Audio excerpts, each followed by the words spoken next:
A aproximadamente 27 quilômetros a nordeste de Jerusalém estão as antigas ruínas da cidade de Jericó. Aqui, os arqueólogos encontraram vestígios de povoados que remontam a 9.000 a.C. Segundo a Bíblia judaica, acredita-se que Jericó tenha sido onde Deus falou com Josué, o sucessor de Moisés, e o orientou a marchar em volta das muralhas da cidade uma vez por dia durante 6 dias, com 7 sacerdotes levando trombetas de chifre de carneiro, seguidos da Arca da Aliança, o baú de ouro que guardava os 10 mandamentos. E então, no 7º dia, sob as ordens de Deus, Josué e os israelitas marcharam em volta do perímetro da cidade uma última vez. Só que agora, tocando as trombetas de chifre de carneiro. As muralhas de Jericó caíram e a cidade foi dominada.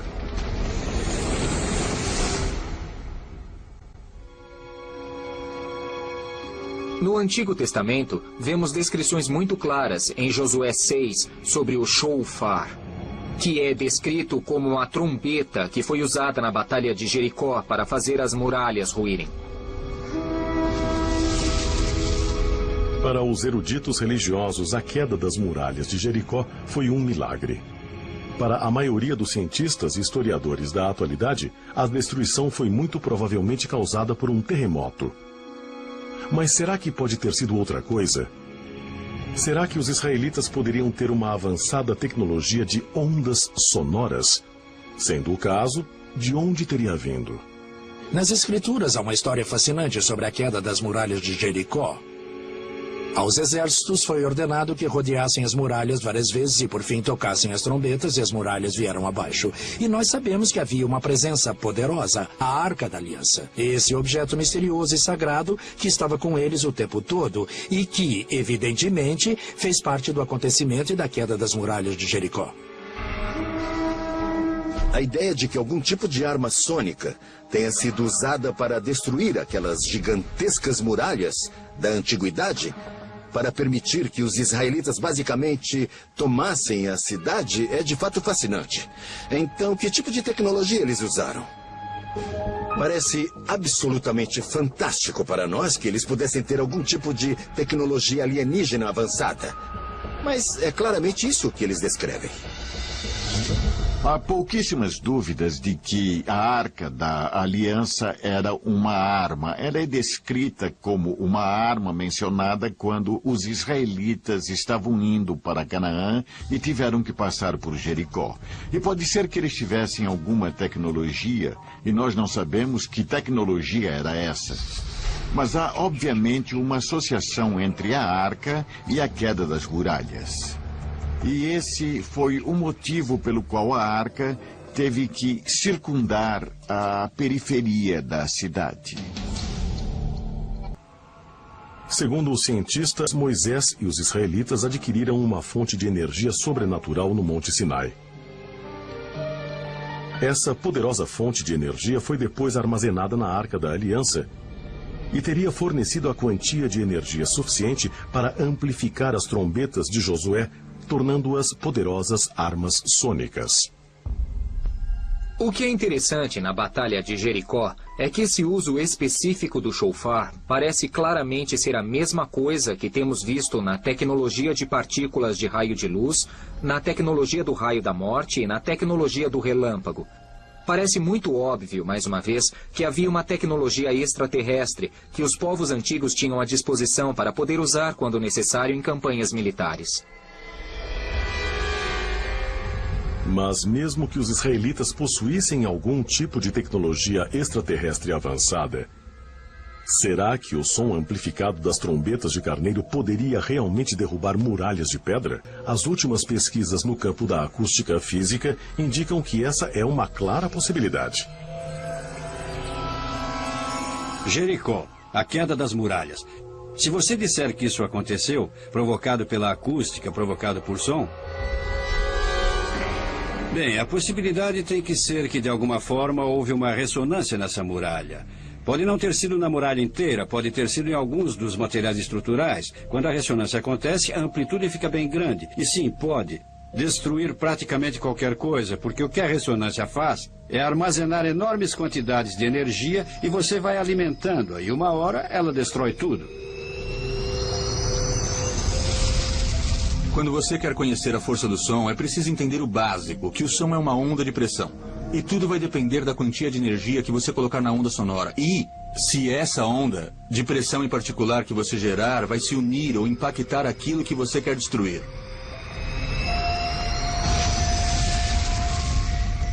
Você pode fazê-la bem forte, porque pode fazer com uma amplitude bem alta, pressões muito grandes no som. Pode ser uma frequência ou uma amplitude em que não ouvimos nenhum som, mas do ponto de vista da física continua sendo som, pois é uma onda de pressão no ar. Então pode ser muito destrutiva se você puser bastante energia nela. Você também pode vê-la como uma arma de partículas, pois você movimenta o ar com ela e você só precisa de algo para focalizar o som, o que nós sabemos fazer, e aí você teria um raio de energia dirigido com o som. Discos voadores. OVNIs. Os grandes historiadores dizem que a aparição dessas misteriosas naves aparecem nos céus da Terra há milhares de anos.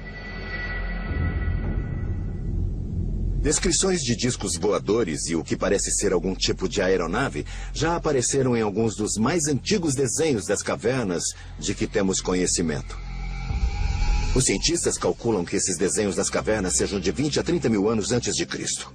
E esses desenhos das cavernas existem na Rússia, na China, na África, na América do Sul e em outros lugares. E eles parecem ser algum tipo de espaçonave.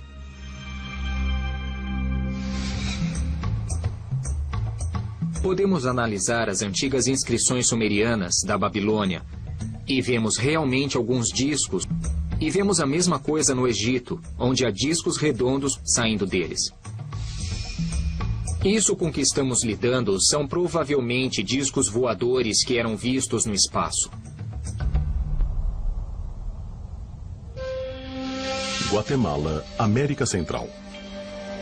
Segundo a maioria dos grandes estudiosos e arqueólogos, os primeiros povoados da humanidade nesta região são de mais de 14 mil anos atrás. Aqui são encontrados inúmeros artefatos antigos, e entre eles está este. A figura de um homem deitado dentro do que parece ser o casco de uma tartaruga. E quando eu perguntei aos arqueólogos locais o que era aquilo, eles disseram sem a menor hesitação: bom, essas, segundo a lenda, são as tartarugas voadoras gigantes que voavam na Guatemala. Entre as referências que eles tinham, conseguiram utilizar a tartaruga como o melhor exemplo do que eles podem ter visto do que os deuses usavam para voar. Do outro lado do mundo, em 329 a.C., o governante grego Alexandre o Grande planejou a invasão da Índia. Mas, segundo textos antigos, seu exército foi supostamente bloqueado por um estranho ataque do céu. Quando o exército de Alexandre estava se preparando para cruzar o rio Indo e invadir a Índia, de repente, no céu, surgiram alguns discos voadores. E eles começaram a bombardear os elefantes de guerra, que eram parte do exército de Alexandre. E o que esses discos voadores fizeram foi causar uma debandada entre os elefantes de guerra de Alexandre, que saíram correndo, enlouquecidos, no meio do exército, destruindo os acampamentos e tudo mais. E depois disso, os generais de Alexandre o procuraram e disseram: não, nós não vamos invadir a Índia agora. Agora chega. Nós vamos retroceder. E esse foi o fim dessa campanha de guerra.